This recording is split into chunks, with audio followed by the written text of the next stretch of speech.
Hello and welcome once again to Silica Valley and the latest in our home bar exploration series. My name is Andy Wilson and this time we're in Harwich at the Bat Cave belonging to Danny and Sammy. Approaching through the back garden we can take a moment to appreciate the use of space. There's a barbecue, an honest to goodness smoking area, complete with shelter and 1960s style egg swing. Sammy can often be seen in this chair, by all accounts she loves it. And at the very front of the bar these two outside benches complete a lovely outside area. The exterior is well constructed, built in 2014. The interior has had a couple of revamps since then, and so has the building itself. During 2022 they extended the front out by half again to what it is now.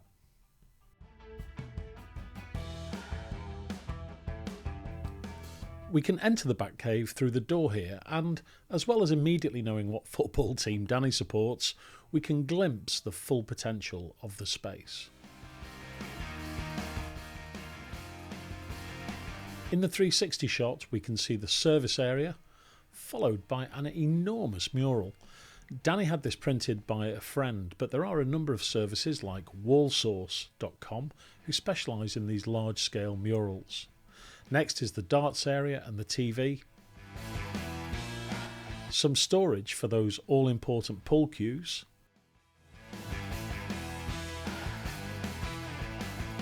And in the final corner, a table and seating area for 4 people.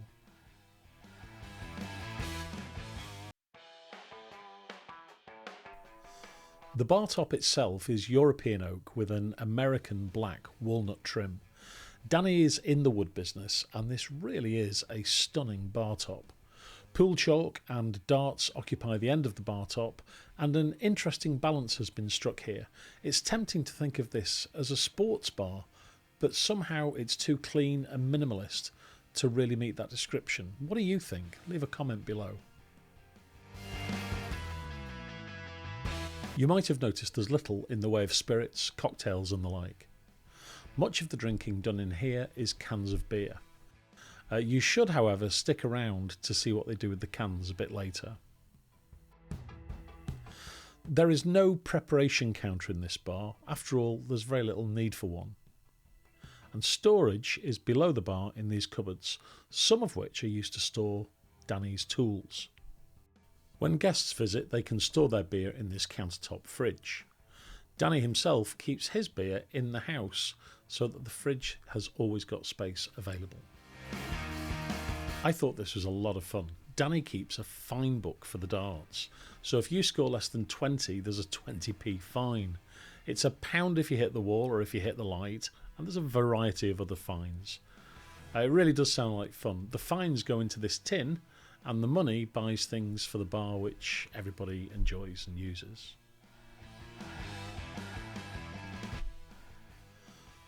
Darts play a big role in the Bat Cave. For this reason we have an oche, the dartboard and a light ring, all of which help with avoiding that fine book. Danny gave me an interesting tip while I was there. I realise many people will know this already, but certain beds in the dartboard see more action than others and can deteriorate. He removes the dartboard regularly, rotates it, realigns the metal numbering so the whole board wears at an even rate and lasts longer. What a great tip, I thought. These lighting rings sell for between £50 and £80. An electronic scorer for the darts games to make life easier. I'm not sure my stabbing at the scorer here is demonstrating that very well, but I'm assured it's very, very useful.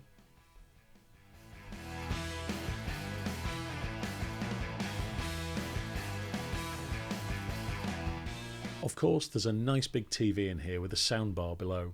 Further below is a heater which is attached to the home network, so Danny can turn things on in here from the house and get it nicely warmed up.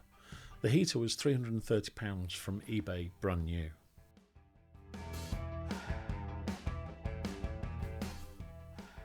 The Wi-Fi is located behind the TV. There's a Sky Q box in the Bat Cave, and coming in through the wall, an Ethernet cable was run the full length of the garden to supply it. The actual installation of the Ethernet cable was completed by the Sky engineer. In the corner is this cool little pool cue stand, and I'd love to draw your eye to the quality of the wood detail on something as simple as a windowsill. I've mentioned Danny's in the wood business. The previous version of this bar, before the extension, had a great deal of this wooden detail before it was simplified to the current version with cleaner lines and a more modern look. Danny talks about this in the interview at the end, so stick around for that. I just wanted to briefly focus on this table. Danny made this whole thing, including the base, and there are lots of types of wood here resulting in the striped appearance. Wengi, oak, sapele, iroko, and Zabrono, which is also known as zebra wood.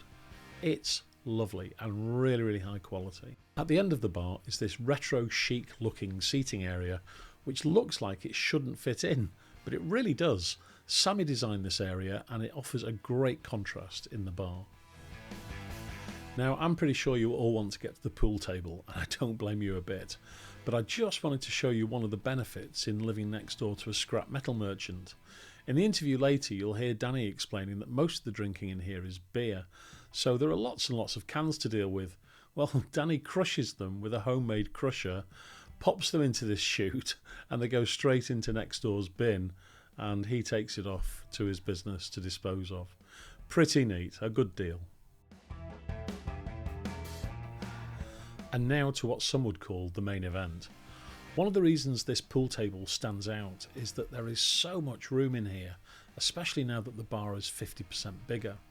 This table is 6 foot by 3 foot, and when Danny was buying it, he was able to customise it to some extent, mostly choosing the external appearance, but inside he also added a damped ball drop to make the sound of success a little bit sweeter. It's a Sam Atlantic table, and he got it from Home Leisure Direct. This cost £3,300. Removing the hardcover, which he made himself, the baize is an appropriate colour for his football team, and it looks amazing. This table makes a big impression on entry and doesn't disappoint close up. Lots of chrome finish adds to the refinement. A pool table is top of the list for a lot of home bar owners, and it's great to see one that looks and feels like the real deal.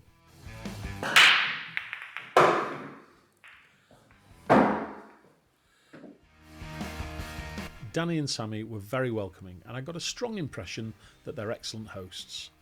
The Bat Cave is a fine space to play, entertain and enjoy life.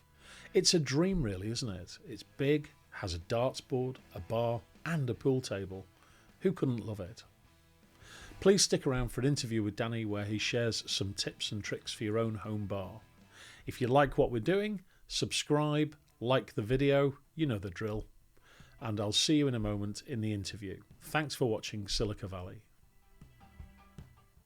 So, Danny, thank you so much for letting me look around your bar. I really do appreciate it. Thank you for coming. You're absolutely welcome.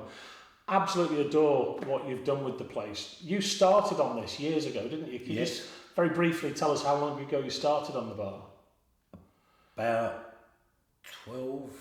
About 2014, I think. Yeah, so. 2014, yeah. Sorry. So like, you're nearly into 10 years, aren't you? Yeah. And the first one was a bit of a mishmash, turning, essentially, which was an old shed workshop for building tools, into a cave. Right. Where I can get my friends up. Get your mates in, have a laugh. Yeah. And it just sort of grew from there. Mm-hmm. And so we'll call that version 1. And you had all your Scar memorabilia in here and stuff like that, didn't you? Yeah. But you soon changed it again, didn't you? What? Yeah. Go on, talk us through that. Basically, I wanted to change the theme, so I put a lot of hardwood on both ends. Mm-hmm. Redecorated it. Yeah. And just to change it. Yeah. Was it more of a refresh then, or would you describe it as a fundamental change? I was just trying to upgrade what it looked like. I've added 50% floor area to it. And so you had to put more concrete down and you built the home. Who built it? I did. Go on with you. Help from my friends. Yeah. Yeah, a lot of help from my friends. Yeah. And trade people I know, because I used to be a builder. Right. It never shut. Mm-hmm. At one stage, the whole of that was open. Right. and we were still playing darts on pool. Of course you did, yeah. Yeah, so all we had was a tarpaulin. Okay. Covering it up, but I wanted, because I really miss me Wednesdays, right, Fridays, Saturdays up here. Yeah. So luckily the weather was kind to us, so we had no heating up here. Yeah. And it was fun. We duck under the tarpaulin to go out and have a fag in it. Why did you change the interior so much? Because you have this lovely wooden sort of thing going on before, but it's a lot brighter now, isn't it? That is what I want. That is exactly. Right. I loved the old one. Yeah. I always loved it. Everyone loved it. But I wanted something swanky, if that's the right word. I wanted clean lines and not so much clutter, because the old bar was, I loved it. It had so much character, it was full of clutter. My first observation, because you told me about the look you were going for, and I feel a sports bar vibe in here. Believe it or not, because I've always been a sporty person. Yeah. Well, years ago. I mean, but you obviously are in love with sport. West Ham. The dartboard, everything, West Ham, everywhere.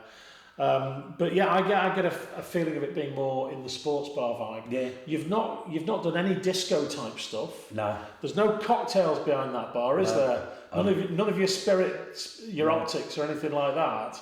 It's for what I want. Yeah. I know that might sound horrible. It's your bar, isn't it? I love it.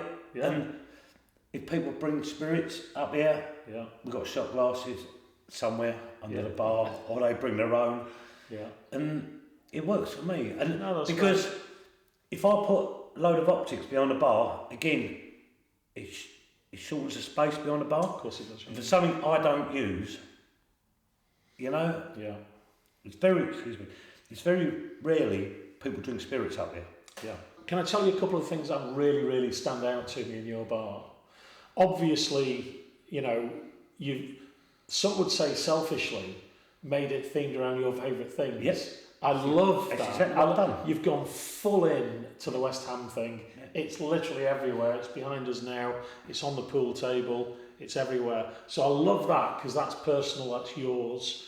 I also really love these tiles on the bar. There's a story behind those, isn't there? Yeah. Well, because when we finish work on a Friday or after work every day, the old setup used to get stains on the front of the bar. Mm-hmm. So when I've refurbished the wood would get stains on it. And like your mates come straight from work, aren't they? We all do. Yeah. Unfortunately none of us are office workers. We've got brains. So I thought I'm going to do it in tiles, and then it doesn't matter. Yeah. What goes over them? You just get a cloth. It's like in your bathroom. You just wipe it over. So you've got an oak bar. We've seen some good shots of that in the walk around. And you mentioned a little trick you used to fill in some gaps. Coffee? Where it's an oak bar with an American black walnut edging, and what happens, although it's all kiln dried timber, the oak expands more than the walnut. So at the ends, you get a little gap where it's expanded. It will come in eventually. So to fill the gaps, you get a bit of filler, normal filler, coffee, mix it up together until you get the right colour. Yeah. Put it in, sand it off, and it looks like walnut. Brilliant. So it's great. All carpenters out there will know that trick. Yeah. You have to give 2 or 3 coats because it filler sinks. Okay, the bar looks absolutely beautiful. It's amazing. And I like the dual purpose side of it because you've got a load of your tools stuffed under there as well, haven't you? And what's your favourite part of the bar? Everything. That's not an answer. I want your favourite bit. I love the murals. I love the people who come up here. Yeah. You mentioned that when you come in here, sometimes, I hope you don't mind me revealing this, but you go and stand in the corner. Yeah. Tell us what's going on there. I just, very sad, because I extended it, it just from there, my wife chose the colour of the stools, the seats, and I just love looking at it, where it's gone from that size to 50% bigger. It just makes me So happy. it gives you a sense of satisfaction, yeah. In a sense, you're lucky because a lot of this work you can just do yourself, can't you? I think you mentioned that you'll usually get a Sparky to do the electrical work. Yeah. But that must make a big difference. But can you give us some idea of how much you've spent on your bar? The refurb. This refurb was 8.5, 9. 8.5, 9, and for that you've doubled the length of your bar, 50% bigger, yeah, which is a great gain, isn't it? Just under the legal limit you're allowed. I'd love to talk about the smoking shelter as well. Did you build that? Yes. Did you? The thing is, I get bored. And she wanted it. What it is, I've done the decking. Yeah. Redone the decking. And I had some stuff over. Yeah. I had some decking over. Mm-hmm. So I thought, I ain't gonna waste it. And it wasn't worth me selling it. It was old decking. So I thought, I'll come over to the missus. I said, Bub, I'll build you a bifter up there. She went, what? She, bless her, she don't know what I mean. And she just see me digging holes and doing this. And then about a week and a half later, Bubba's bifter appeared. Yeah, yeah. Fantastic. She loves it. And she sits out there in the summer, away from everywhere. And Sarah, when it's raining, we have a fag under there. Yeah, so it's a lovely little space. I love the, I mean, I'm not going to show you the whole house, but the garden area is really, really social, it looks to me. Yeah, I'm a social. There's a sense of occasion as you're walking up to the bar as well, because you've built that out there, and then you come in the bar and all that sort of thing. So your favourite thing is the socialising in the bar and that little view in the corner. What would you say to other people who are thinking of doing the same thing? What's the advice you'd give them from your experience? When you budget, add 50% on. Right. Go the biggest you can. Put loads of electrics in and enjoy. And enjoy, yeah. So you'd recommend anybody should have a go at this, don't you? Yeah. Yeah. You think people should go on YouTube? YouTube, you get a lot of good advice. They should maybe look at my videos. Yeah, absolutely. If you're getting a contractor in, I would say only get someone who's recommended to you. Okay. Because there's a lot of people who get ripped off. Mm-hmm. They go away with the money. Luckily, I don't have to do that.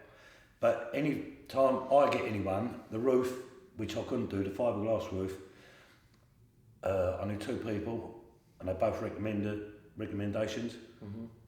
Perfect. Yeah. You know, it's not recommendations. Yeah, I mean, your advice is excellent, not just because people can get ripped off, but also because different people have different standards, don't they? Yeah, and the cheapest. So they might do a competent job, but they might not do the job that you're looking for. The cheapest quote is not always the best quote. No, 100%. If something comes in too cheap, it's like anything, email scam. Why is something so cheap? Yeah. Because the materials, it's... Yeah.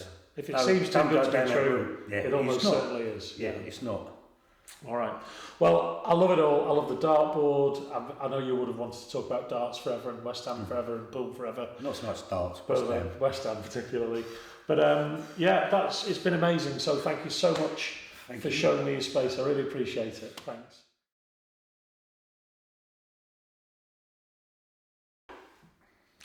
One, two.